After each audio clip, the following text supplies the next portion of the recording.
지난주에 교회는요, 네 가지 힘쓰는 것을 살펴볼 수 있었어요. 교회는 첫 번째, 사도들의 가르침을 받는 것에 가장 먼저 집중했습니다. 예수 그리스도로 말미암아 선포된 하나님의 말씀을 듣고 그 말씀을 교회뿐만 아니라 가정이든 어디든 모든 사람들이 함께 모여서 말씀을 중심으로 서로 교제를 나누었어요. 사람들이 말씀 중심으로 정말 그 사람이 이 말씀을 믿는지, 왜 말씀을 믿지 않는다면 왜 말씀을 믿기 어렵고 힘든 상황인지를 서로의 삶을 나누고 이야기함을 통해서 서로 사람들이 서로를 위해서 기도하며 하나 되는 이 시간을 가졌다라는 것이죠. 따라서 저녁 늦게까지 이런 시간들이 계속 되다 보니까 사람들이 뭐 하는 거예요? 함께 식사하기 시작했다라는 것이죠.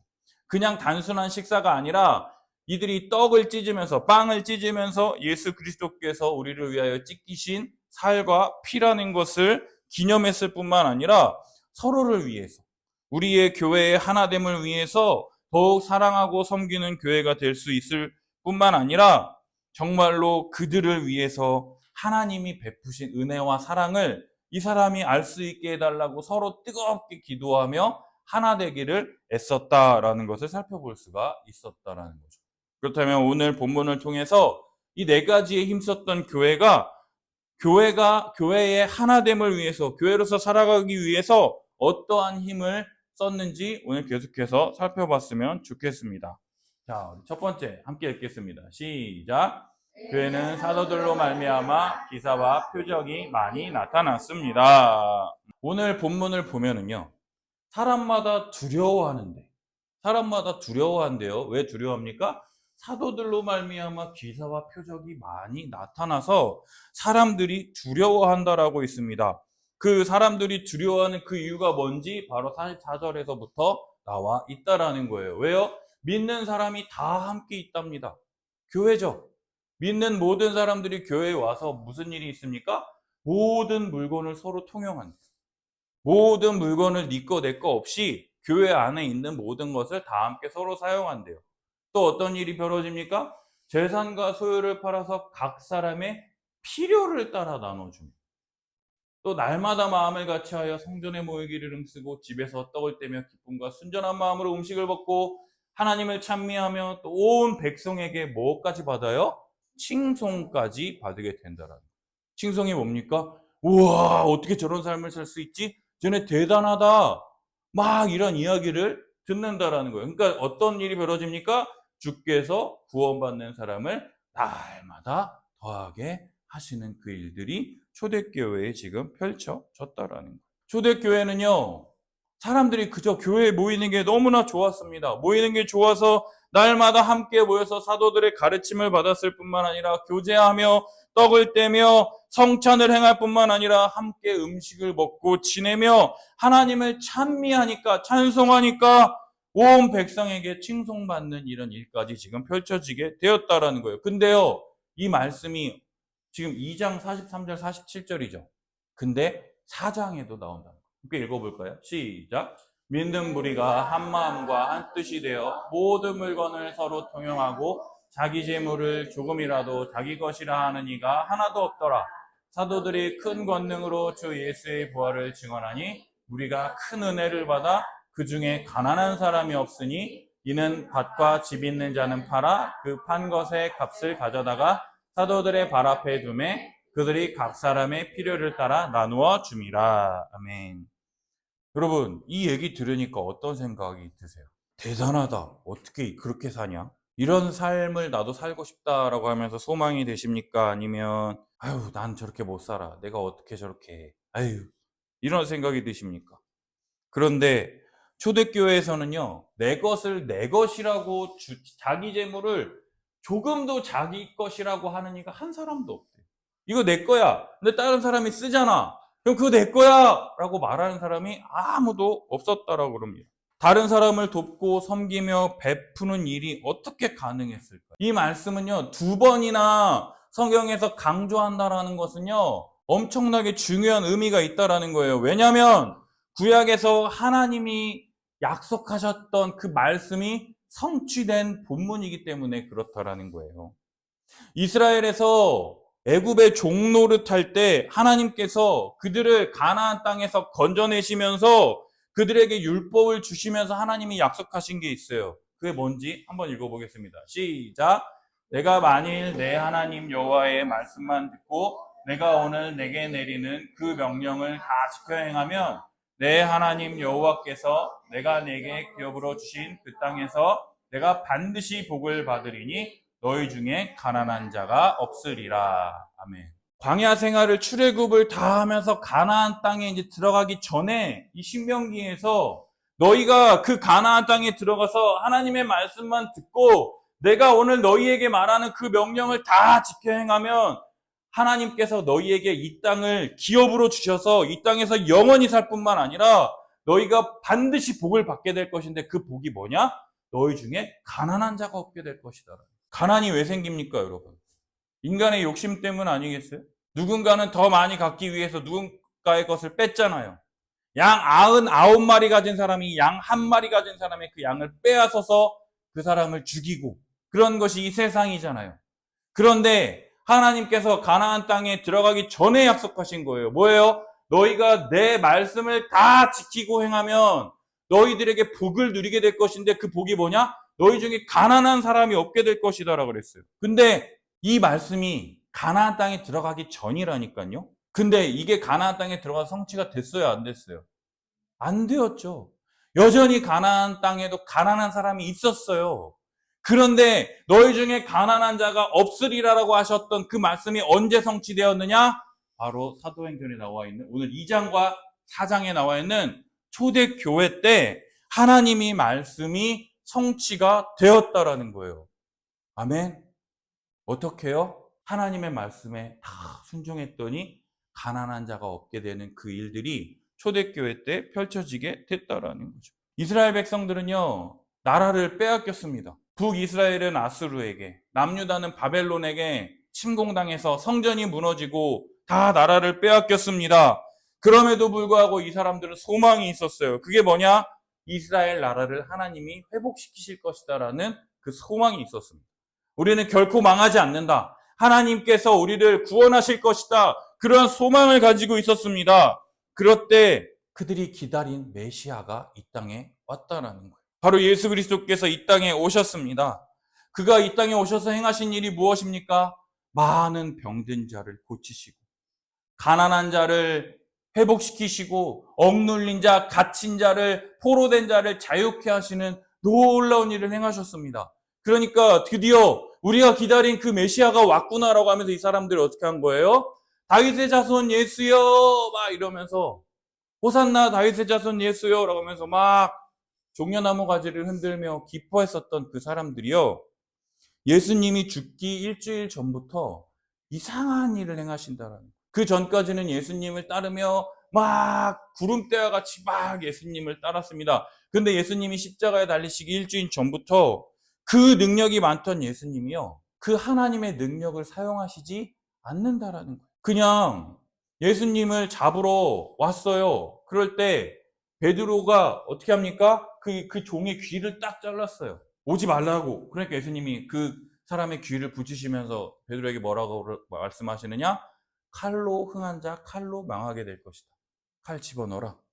그러면서 그냥 예수님이 잡혀가십니다. 죽은 사람을 살리셨던 능력의 하나님이 그 사람에게 그저 그냥 힘없이 잡혀가는 게 사람들은 이해가 되지 않았어요. 사람들은 십자가에 달려있는 예수를 향해서 네가 유대인의 왕이라면 너를 스스로를 구원해라 라고 했는데 예수님은 자기를 스스로 구원하지 않으셨습니다. 그저 고난을 다 받으시고 십자가에 매달려 죽으시는 이 선택을 하신다라는 거죠. 그러자 예수님을 따르던 많은 사람들이 내가 속았다. 저놈은 나쁜 놈이야. 나를 그렇게 따르게 하더니 저거는 나쁜 놈이야. 저 죽일 놈을 십자가에 못 박아 죽여라 라고 하면서 호산나 다윗의 자손 예수여 나를 구원하소서 라고 외쳤던 그 사람들이요, 이제는 예수님을 십자가에 못 박으라 라고 외치면서 돌변하게 되는 그 일들이 펼쳐지게 되었다라는 거죠. 여러분, 예수님은 진정한 메시아가 아니십니까? 예수님이 이 땅에 오신 후에 어떤 일이 펼쳐졌습니까? 예수님이 죽으시고 승천하신 후에 무엇을 우리에게 보내어 주시죠? 성령을 우리 마음 가운데 한량없이 부어주십니다. 그리고 이제는 구약에서 약속했던 그 하나님의 나라가 이 땅 가운데 펼쳐지기 시작했다라는 거예요. 그러한 삶의 모습이요, 성령을 받은 그 새로운 하나님 나라의 삶이 오늘 사도행전 2장과 4장에 나온 모습이라는 거예요. 초대교회 성도들은 어떻게 이런 삶을 살 수 있었을까요? 그것은 바로 예수님을 믿는 믿음을 통해서 성령을 선물로 받았기 때문이라. 함께 읽어볼까요? 시작. 교회는 예수님을 믿음을 통해 성령을 선물로 받았습니다. 회개하고 성령을 받으라. 베드로가 이야기했죠. 첫 번째, 회개하라. 너의 삶이 하나님을 떠나서 하나님의 뜻대로 순종하지 않고 네가 하나님 되어서, 네가 너의 인생의 주인 되어서 살던 너의 삶을 회개하고 성령을 선물로 받으라 라고 했잖아요. 성령을 어떻게 선물로 받을 수 있습니까? 예수 그리스도를 믿음으로 말미암아. 예수 그리스도를 믿는 자들에게는요, 성령이 한량없이 부어집니다. 여러분, 수돗물 틀 때 한 방울, 두 방울 떨어지는 수돗물 봤어요? 그럼 수돗물이 나오는 거예요? 고장난 거예요? 고장난 거죠? 그죠? 근데 수돗물을 딱 틀었어요. 그럼 물이 어떻게 나와요? 콸콸콸콸 나와야 되는 거 아니야. 그죠? 예수 그리스도를 믿으면 성령을요, 한두 방울씩 떨어뜨리는 분이 아니시라 수돗물을 확 틀었을 때 콸콸콸콸 쏟아지는 것처럼 성령을 우리에게 한량없이 부어주시는 분이라는 거예요. 성령이 우리에게 그렇게 임할 때 이러한 삶을 살아갈 수가 있다라는 것이죠. 왜 우리의 삶 가운데 이러한 삶의 모습이 나타나지 않을까요? 하나님의 말씀대로 율법을 다 지키며 내 이웃을 내 몸처럼 사랑하며 살아가면 행복할 텐데 그런 마음이 우리들 가운데 없잖아요. 다른 사람을 위해서 살려고 하는 마음보다는요, 다른 사람이 나를 위해서 살았으면 좋겠잖아요. 나 자기 중심적이잖아요. 이기적이잖아요. 나만 아니면 돼 이러잖아요. 다른 사람이 어찌됐든. 그런데요, 예수님이요, 한 사람이 묻습니다. 율법을 하나로 요약하면 뭐라 말할 수 있습니까? 예수님이 그러세요. 첫째는 하나님 사랑, 둘째는 이웃 사랑이다. 그런데 하나만 하라 그러라고 하면 뭐라고 하느냐? 이웃을 내 몸과 같이 사랑하라라고 말씀하십니다. 그런데 우리들은요, 어떻습니까? 이웃 사랑하기는커녕 자기 자신조차도 사랑하지 않아요. 자기 자신이 뭘 원하는지, 자기에게 뭐를 해야 유익이 되고 이득이 되는지를 깨닫지 못하고요, 죄 가운데 계속 허덕이며 살아가고 있더라는 거예요. 죄악된 삶의 방식들을 끊어내지 못하고 죄 가운데서 이게 죄인지도 몰라. 자기 자신을 위해서 좋은 거를 먹고 좋은 운동을 해야 되는데 뭐 하는 거예요? 자기 몸을 해하고 있는 거예요. 그리고 이뿐만 아니라 자기 혼자서 계속 죄 지으면 상관없어. 근데 뭐 하는 거예요? 다른 사람들까지도 계속해서 죄 지으라고. 야, 쟤 봐봐. 다 저렇게 사는 게 옳은 거지. 저렇게 사는 게 옳은 거야라고 하면서 하나님의 뜻대로 사는 사람들을 비방하고 손가락질하고 오히려 죄 짓는 데에 앞장서고 있다라는 거죠. 따라서 마음이 부패해서 하나님의 말씀을 다 지킬 수 없는 자들에게 하나님께서 약속을 주셨습니다. 그 약속 함께 읽어볼게요. 시작. 맑은 물을 너희에게 뿌려서 너희로 정결하게 하되 곧 너희 모든 것에서와 모든 우상 숭배에서 너희를 정결하게 할 것이며 또 새 영을 너희 속에 두고 새 마음을 너희에게 주되 너희 육신에서 굳은 마음을 제거하고 부드러운 마음을 줄 것이며 또 내 영을 너희 속에 두어 너희로 내 율례를 행하게 하리니 너희가 내 규례를 지켜 행할지라. 아멘. 내가 너희에게 맑은 물을 뿌려서 너희를 정결하게 하겠다. 내가 새 영을 너희 마음속에 주어 너희의 굳은 마음을 제거할 것이다. 하나님의 말씀을 들어도 아무런 감동도 없고 아무런 감흥도 없는 이 죽은 자와 같은 이 굳은 마음을 제거시키시고 부드러운 마음, 말랑말랑한 이 마음, 따라서 하나님의 법을 기뻐하며 순종하며 지킬 수 있도록 그 하나님의 법을 따라 살기를 원하는 부드러운 마음을 주어서 나의 법을 지킬 수 있도록 하겠다라고 하나님께서 우리들에게 지금 약속을 베풀어 주고 계시다라는 거예요. 그렇기 때문에 우리들은요, 이 굳은 마음을 제거하고 부드러운 마음을 잘 받아들이기 위해서 설교를 통해서 예수 그리스도를 믿고 구원을 받은 뿐만 아니라 성령이 우리들 가운데 부어지는 줄을 믿습니다. 아멘. 그렇다면 우리가 믿음이 있습니까, 여러분? 믿음이 있습니까, 없습니까? 우리의 믿음이 진짜인지 가짜인지 무엇을 통해서 알 수 있느냐? 우리 삶의 열매를 통해서 알 수 있다라고 예수님은 우리에게 가르치십니다. 함께 읽어볼게요. 시작. 나무마다 아름다운 열매를 먹고 못된 나무가 나쁜 열매를 맺나니 좋은 나무가 나쁜 열매를 맺을 수 없고 못된 나무가 아름다운 열매를 맺을 수 없느니라. 아름다운 열매를 맺지 아니하는 나무마다 찍혀 불에 던져지느니라. 이러므로 그들의 열매로 그들을 알리라. 아멘. 좋은 나무는요, 아름다운 열매. 못된 나무는 나쁜 열매를 맺는다라고 말씀하시면서 그들의 열매로 그들을 알리라라고 지금 얘기해주고 계세요. 좋은 나무는 뭘 맺을 수밖에 없어요? 좋은 열매를 맺을 수밖에 없죠. 나쁜 나무는요, 나쁜 열매를 맺을 수밖에 없어요. 그래서 예수님이요, 열매로 그들을 알리라라고 지금 말씀하고 계신다라는 거예요. 우리 모든 사람은 마지막 날에 예수님의 심판대 앞에 서게 될 것입니다. 그때 주님께서 한 목사, 내가 너를 구원해야 하느냐? 라고 묻는다면 네, 구원하셔야죠. 누구든지 다 이렇게 얘기할 거예요. 그죠? 근데 내가 십자가에 달리신 예수님을 믿기 때문에 나는 구원받은 자입니다. 말하면 우리가 말하는 복음, 형벌대속적 죽음, 화목제물, 속량 이런 모든 것들을 여러분들이 예수님께 얘기한다면 예수님이 그래 너는 믿음이 있구나. 패스 들어가 라고 할 거라고 생각하는데요. 주님은 우리의 말을 듣지 않으시고요. 뭘 보시느냐? 우리의 믿음을 보실 때 우리의 열매를 보신다라고 지금 말씀하고 있다라는 거예요. 왜요? 그 뒤에 한번 볼까요? 20절이잖아요. 21절부터 한번 읽어볼게요. 시작. 나더러 주여 주여 하는 자마다 다 천국에 들어갈 것이 아니요 다만 하늘에 계신 내 아버지의 뜻대로 행하는 자라야 들어가리라. 그날에 많은 사람이 나더러 이르되 주여 주여 우리가 주의 이름으로 선지자 노릇하며 주의 이름으로 귀신을 쫓아내며 주의 이름으로 많은 권능을 행하지 아니하였나이까 하리니 그때 내가 그들에게 밝히 말하되 내가 너희를 도무지 알지 못하니 불법을 행하는 자들아 내게서 떠나가라 하리라. 아멘. 보세요. 주여 주여 하면서 다 천국에 들어갈 것이 아니래요. 뭐요? 하늘에 계신 내 아버지 뜻대로 행하는 자라야 들어간다. 그날에 많은 사람들이 주여 내가 주님 때문에 이런 일도 했고 저런 일도 했고 저런 일도 하지 않았습니까? 라고 막 말할 거래요. 내가 주님의 이름으로 많은 놀라운 권능 이적들 많은 사람을 살리기도 하고 많은 사람을 교회로 인도하기로 하고 여러 가지 일을 하지 않았습니까? 근데 예수님이 뭐라 그래요?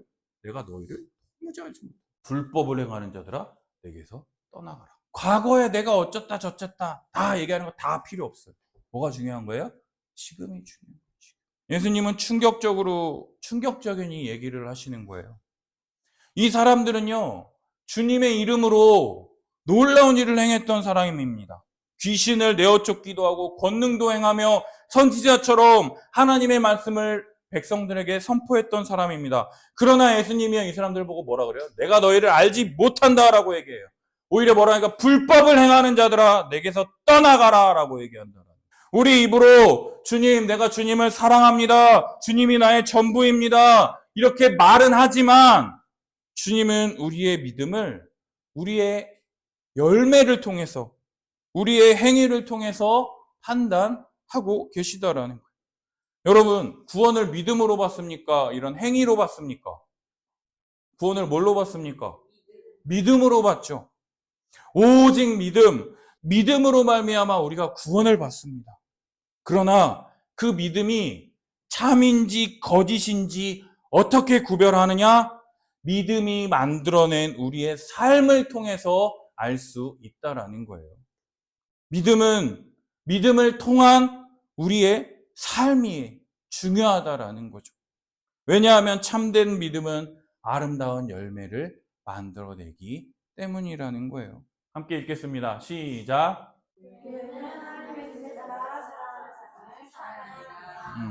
교회는 하나님의 뜻을 따라서요, 뭐 해야 되느냐? 사랑하는 삶을 살아야 한다라는 것이. 내 뜻대로 행하는 자, 아버지의 뜻대로 행하는 자, 이것이 바로 참된 믿음의 증거라는 것이에요.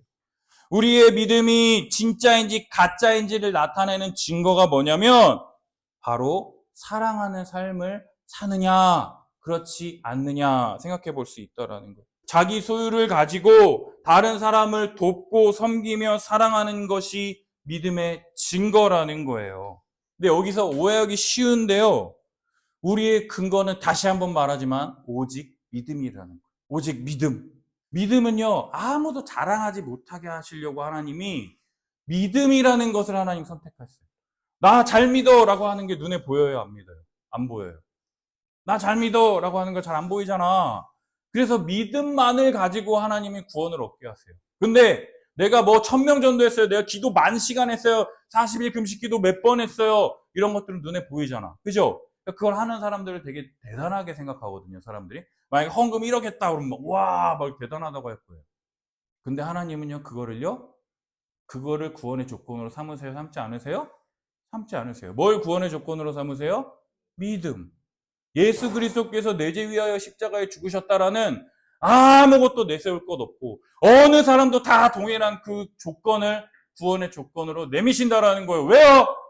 구원은 하나님의 은혜이지 우리가 잘나서 구원받는 게 아니라는 것을 하나님이 만천하에 드러내셨기 때문이라는 거예요. 그게 하나님의 선물이에요.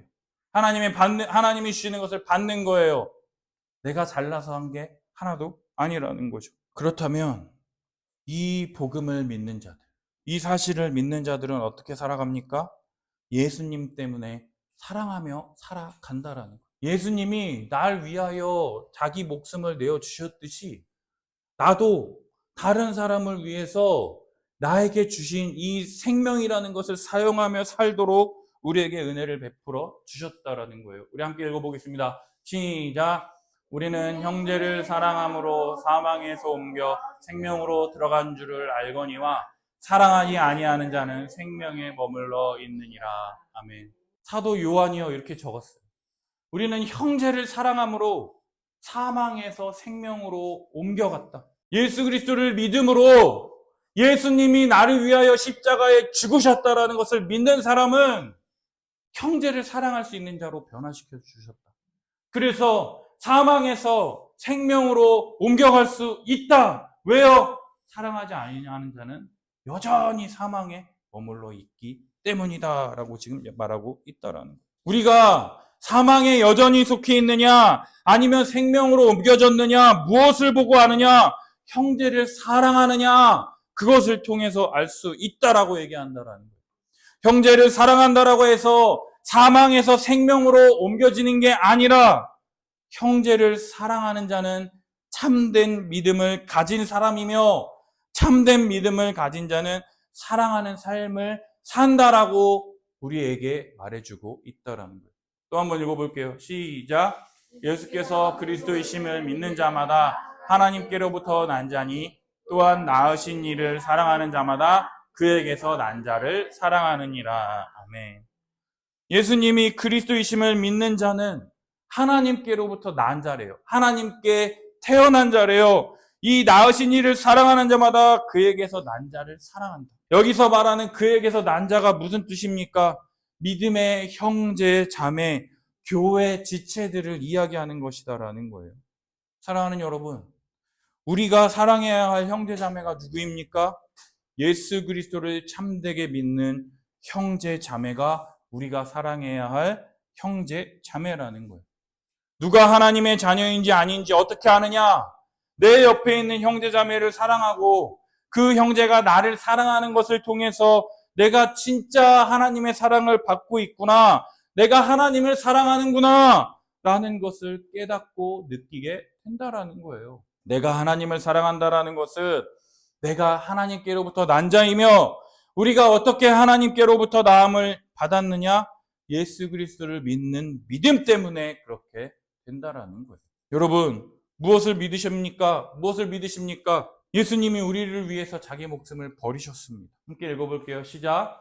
그가 우리를 위하여 목숨을 버리셨으니 우리가 이로써 사랑을 알고 우리도 형제들을 위하여 목숨을 버리는 것이 마땅하니라.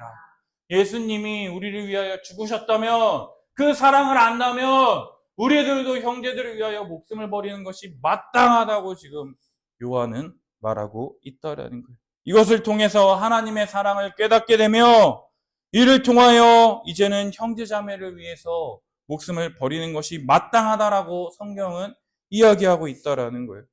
예수님이 우리를 어떻게 사랑하셨는지 아는 자들은요, 형제를 사랑하게 되어 있습니다.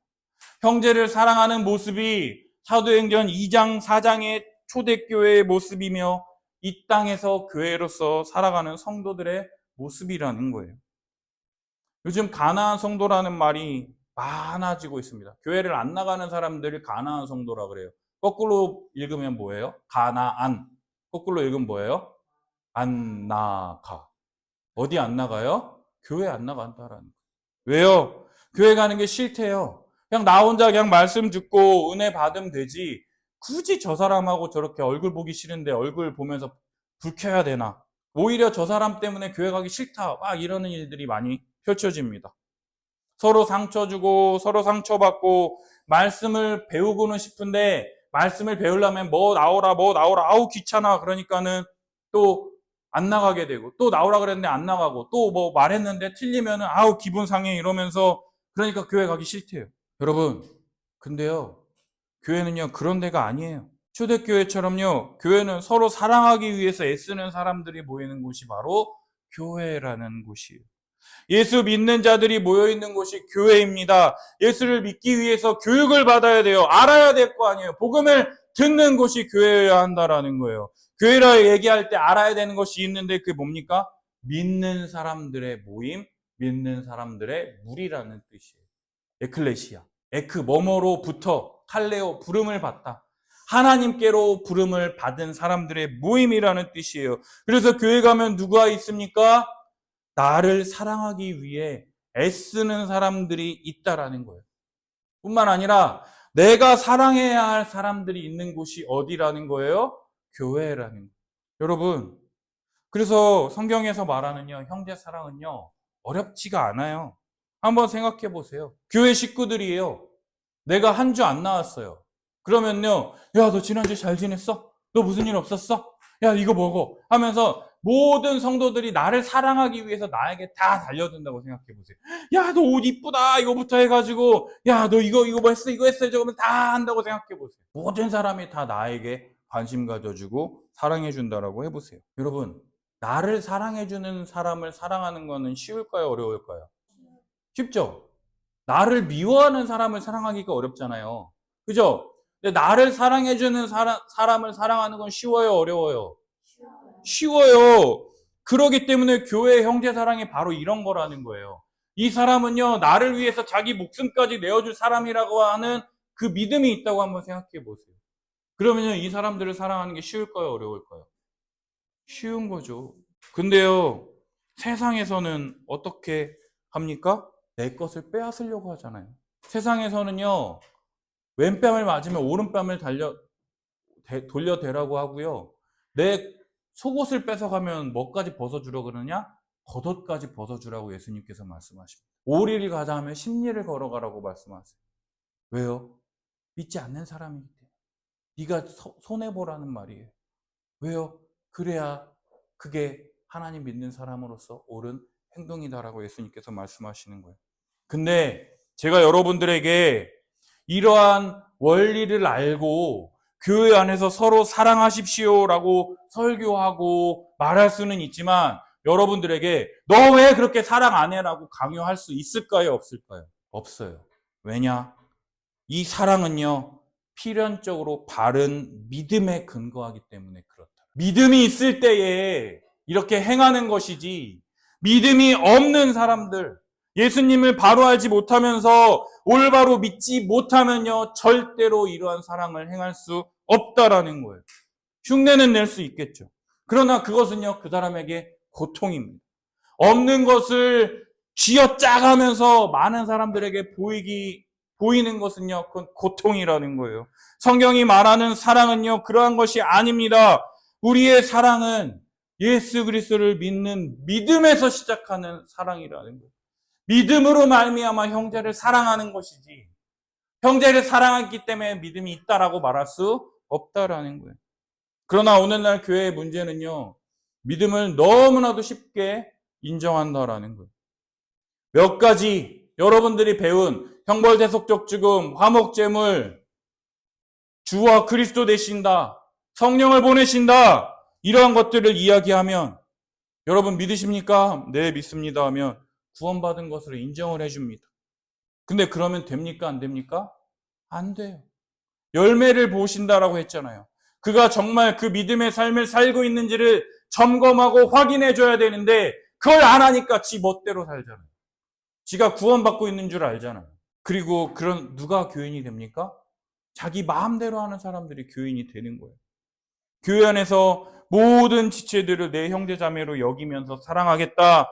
너희를 위해서 내 물질과 시간과 에너지를 모두 사용해서 사랑하겠다라고 하는 사람들이 세례를 받고 교회로 들어와야 온전한 교회가 된다라는 것이죠. 우리 BLF 한 선배 목사님이 갑자기 밤에 전화 한 통을 받으셨어요. 친구한테 전화가 왔는데 아버지께서 급성 백혈 암에 걸리셔서 3일을 넘기기가 힘들다라고 하셨대요. 그래서 어젯밤에 가족들이 복음을 막 제시를 하고 세례를 받기로 했으니까 목사님이 와서 좀 세례를 베풀어 주셨으면 좋겠다라고 하셔서 이 목사님이 중환자실에 가셔서 그 아버지의 믿음을 점검하러 가셨답니다. 복음을 잘 알고 있는지, 진정으로 복음을 믿고 있는지 점검하려는데 그 아버님한테 갔더니 그 아버님이 막 분노하시면서 왜 나에게 이런 일이 펼쳐졌는지, 나처럼 착하게 산 사람이 어딨다고, 왜 나에게 이런 억울한 일이 펼쳐졌냐고 하면서 막 분노하시면서 아내와 가족들에 대한 원망, 자기가 몹쓸병에 걸린 것에 대해서 억울하고 내가 저 여자 때문에 이렇게 암이 걸렸다 그러면서 막 그러한 것을 쏟으시는 것을 보면서 이 목사님이 나중에 믿음이 생기시면 그때 다시 와서 세례를 드리겠습니다라고 하고 말씀을 드리고 나왔대요. 그 시간에 그 목사님이 해야 할 최선의 행동이 무엇일까 고민했을 때 그게 맞겠다라는 생각이 들었대요. 목사님께서 거짓 세례를 줄 수 없었기 때문이에요. 목사님께서 그냥 세례 주고 가족들을 안심시켰을 수 있겠죠. 그죠? 우리 아버님 3일 뒤에 돌아가신다니까 세례 받고 천국 가셨다. 마음의 위안을 줄 수 있었지만 이 목사님은 그렇게 할 수가 없었어요. 왜요? 우리가 배우고 우리가 가르치는 바대로 그렇게 절대로 할 수 없었다 그럽니다. 그래서 두려워서 세례를 줄 수 없었대요. 이 사람들은 잠깐 속일 수 있지만 누구는 속일 수 없어요? 하나님은 속일 수 없어요. 믿음이 없는 사람에게 세례를 줘서 네가 어찌 그 하나님의 진노를 감당할 수 있겠느냐라고 하는 그것 때문에 그의 믿음이 참된지 그렇지 않은지 그리스도에 대한 바른 지식이 있는지 확신이 서지 않았기 때문에 세례를 줄 수 없었다라고 합니다. 그리고 마침내 3일 뒤에 그 친구에게 전화가 왔대요. 그래서 돌아가셨구나라고 했는데 아버지 상황이 많이 좋아져서 일반 병실로 옮겼다. 그러니까 그 아버지가 그 목사님 다시 만나고 싶다 이렇게 얘기해서 그 목사님이 가시셨대요. 일반 병실로 갔대요. 그 중환자실에서는 자기의 억울함과 분노 때문에 이 목사님이 뭘 말하려고 하는지 듣고 싶지도 않고 자기 얘기만 하시던 분이 목사님 무슨 말씀을 하시든지 내가 듣겠습니다. 그래서 1시간 동안 이 목사님이 복음에 대해서 설명했대요. 기본적인 것, 대략적인 것, 우리가 복음의 기초와 여러 가지 것들에 대해서 배운 것들을 그 아버님에게 다 설명하고 말씀을 드렸대요. 그리고 이 복음의 기초 책을 선물로 드리면서 아버님 이거를 열심히 읽고 공부하시고 그런 다음에 제가 다시 와서 그때 점검하고 세례를 드리겠습니다 라고 얘기했대요. 근데 이 아버님이 급성 백혈암이지 눈하고 뇌는 멀쩡하니까 그날부터 그 복음의 기초 책을 막 열심히 공부하셨대요. 그 책을 공부하시고 나서 한 달 정도 뒤에 이 아버님이 너무 이거 궁금하다고 도저히 이거 모르겠다고 알려달라 그래서 급히 찾으신다라 그래서 병원에 갔대. 그랬더니 뭐라고 말씀하시느냐? 하나님 나라에 대해서 내가 대충 알겠습니다. 하나님 나라에 대해서 내가 대충 알겠습니다. 그러니까 이 목사님이 열심히 공부하면서 진짜 믿음이 생긴 것처럼 느껴지더래요. 그리고 그 믿고 뭘 믿으시는지 아버님 한번 말씀해 보세요라고 했더니 그분이 내가 죄인인 것과 정말 내가 나의 인생의 주인되어서 살려고 했던 나의 죄를 회개합니다. 이런 것들을 다 얘기하고 가장 중요한 것은 뭐냐? 그 옆에 있는 그 어머니. 아까 말했잖아요. 중환자실에서 저 여자 때문에 내가 암 걸렸다고 막 그랬던 그 아버지께서 그 어머니가 그러는 거예요. 그 사람이 여태까지 나를 이렇게 괴롭혔는데 이 복음을 알고 나서 이 한 달 동안 나에게 살면서 그렇게 힘들게 했던 것들을 사과하면서 나한테 미안하다고 하면서 눈물을 흘렸대.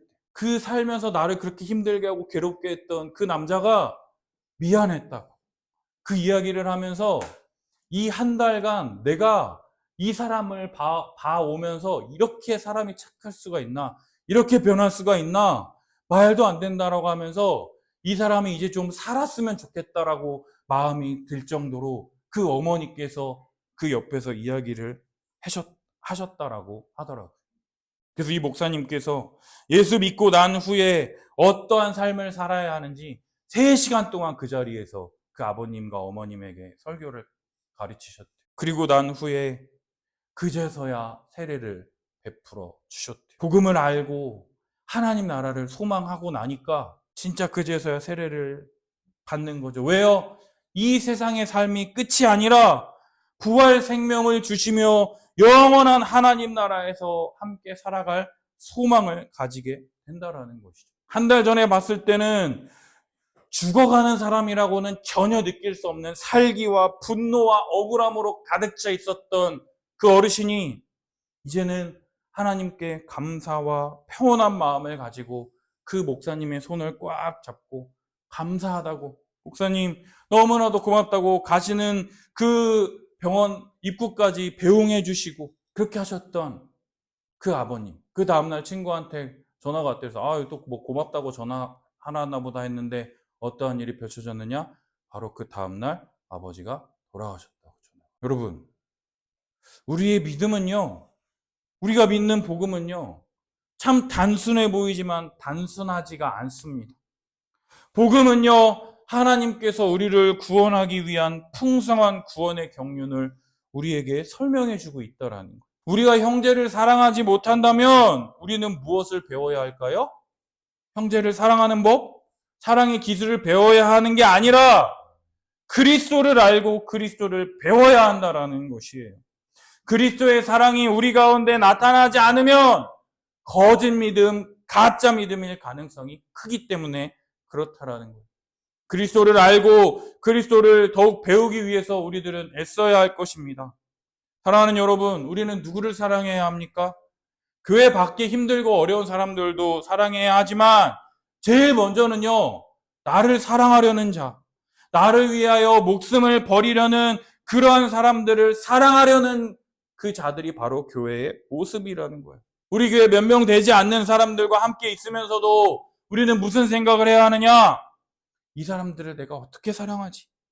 내가 이 사람들을 이것밖에 사랑하지 못해서 어떡하지? 정말 내가 이것밖에 없어서 이렇게 못 섬기는데 이거 어떡하지? 이러한 자들과 함께 있으면 뭐 대단한 거 하지 않아도 그냥 콩 한 쪽만 나눠 먹어도 그냥 이 사람들과 함께 있는 게 너무 좋고 이 사람들 얼굴만 봐도 엄청난 사랑을 받고 있다라고 느껴야 한다라는 거예요. 여러분, 우리 지금 괜찮아요? 내가 그런 사랑을 받고 있다라고 느낍니까? 괜찮아요? 이 정도만 해도 돼요? 방금 전에 말씀드렸던 그 목사님의 아들이 5살 때 아들에게 복음을 이렇게 막 가르칠 때 그 아들이 아빠에게 질문을 했대요. 아빠, 내가 믿는다라고 생각하는데 그게 믿는 게 아니면 어떻게 되죠? 그러니까는 이 목사님 뭐라 그랬을까요? 넌 믿는 게 아니야. 네 믿음은 가짜야. 이렇게 얘기를 하셨대요. 그러니까 얘가 당황한 거예요. 5살짜리가. 왜 막 당황하니까 목사님이 왜 네 믿음이 가짜인지 차근차근 설명해 줄게. 잘 들어봐. 첫 번째, 너는 그리스도에 대한 지식이 너무나도 부족해. 단편적으로 아는 것 외에 아무것도 아는 게 없어. 일단 지식이 부족해. 두 번째, 그리고 참된 믿음을 가진 사람은 복음에 복종하고 순종하는데 너는 복음에 복종하고 순종하는 모습이 없어. 신자는 다른 사람을 사랑하며 다른 사람을 위해 헌신하고 온전케 하는 삶을 살아가는데 너는 그 모습이 없어. 그러니까 그 아들이요, 충격에 빠진 거예요. 자기는 그동안 복음을 잘 믿고 있다라고 생각했는데 그렇지 않다라니까 충격에 빠진 거예요. 그러니까 이 목사님이 또 한마디를 더 붙이셨어요. 그런데 걱정하지 마.